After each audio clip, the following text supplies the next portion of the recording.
All right, CNT140, our troubleshooting lab.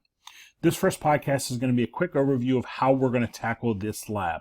Normally in the lab room, we'd be passing meters around and cables around, testing them. So I had to modify it for us for this semester. So I'm going to give you a quick talk through on how we're going to tackle this. And then the rest of the podcasts and things are down here are for you to be able to complete the lab. So I'm going to open the direction page right here. That's the first thing we're going to open. You'll notice at the top I have a little bit of introduction about troubleshooting and the common meters you encounter.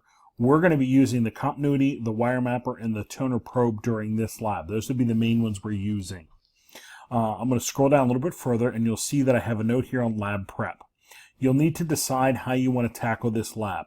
Do you want to download and print out this lab so you can write on it, handwrite it with pen or pencil, or do you want to download it as like a Microsoft Word or PDF so you can type on it? It is really up to you. It does not matter to me which way you want to tackle it. Just find the way that's going to work for you and use that for this lab. So download and print or download so you can type on. Once you've done that, the first section of the lab, let me give you a quick overview here. The first section of the lab, you're going to look at meter results of cables that have a known problem in them hooked up to the meter. So example, you're going to have a cable with a wire break in that we're going to hook up to the meter and see what it looks like. And then all these other problems here, okay? I'm going to come back to that in a second. Part 2 is going to be locating a problem cable using a toner and probe, how that works. Part 3 then is going to be using everything you've learned to try to identify a cable problem, an unknown cable problem. Then part 4 is actually some questions that you're going to answer based on what you read in the chapter and what you learned here and so forth. Okay, and then you'll submit your lab either by taking a picture of or scanning it or just submitting your Microsoft Word or PDF. Again, it'll be up to you how you want to submit that. I will take it either way. All right, so there's a super quick overview. Let's go back here to the beginning then. The first part of the lab, what you're going to encounter is I have a video here created for each cable problem. Example, wire break. You're going to open the video that's here. Let me see if I can open that in a new tab for you here. Here we go. I'll open that in a new tab.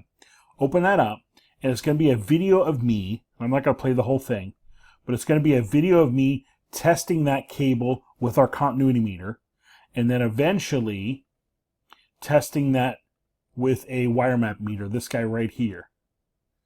Here we go, with the wire map meter. And what you'll want to do is take some notes on when you see a wire break on a continuity meter, how do you know or what do you see? And then when you see a wire break on the wire mapper, how do you know, what do you see? And it's really up to you if you want to type some words here or write some words here or draw pictures.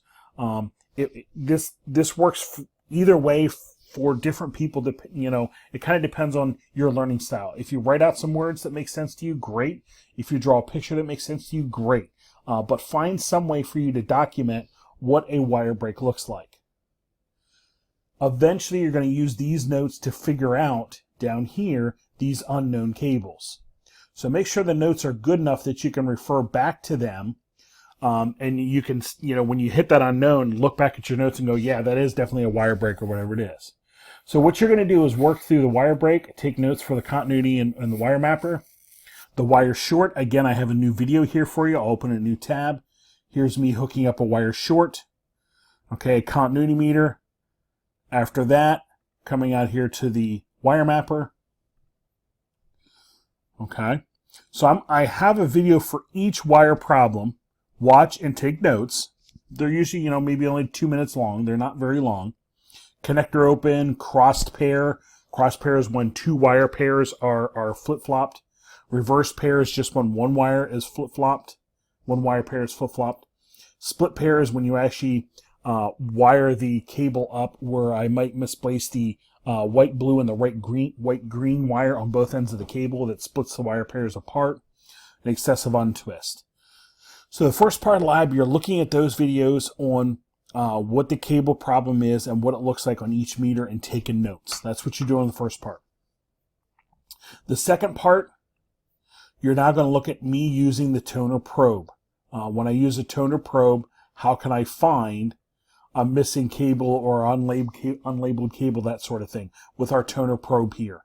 And you're just kind of taking notes on how it's used and how is this useful, where would I use this. The third part of the lab, you now are going to encounter, I'll pick on the second one down here, I'll open this video. You're going to encounter me hooking up a cable that we have no idea what it is. I don't tell you what it is. It's an unknown cable. And you're going to look at the continuity meter results, and then eventually the wire mapping meter results will come out here. Here you go. There's a wire mapping meter results. And from that, tell me what is it? Is it a cable break? Is it a reverse pair? Is it a cross pair? Is it a split pair? Is it a short? You want to identify the actual fault from your notes up here of what is wrong with that cable. And try to, maybe take some notes on how do you know what the meter's telling you, and then what is the fault. And you're going to do that for 5 different cables that I have. 1, 2, 3, 4, 5. Okay? The last part of the lab is a couple questions on when you encounter these, how do I fix them? Well, the chapter that this is coming from, I go over all these faults with you and how to fix them. In addition, I think I pretty much give you the answers in all the videos too. So as you're going, maybe take some notes on this. How would I fix this? What would I do? Try to do that in all the videos, and I think I did. So between the chapter PowerPoint, as well as this lab, you should have all of these answers on how would I fix these. Last but not least, save your file. Either save it as a PDF or Word and submit it, or if you wrote on this, take pictures or scan it in and just submit those. That way I can make sure I can read your answers, make sure I can read it. So that's how we're going to tackle our troubleshooting lab.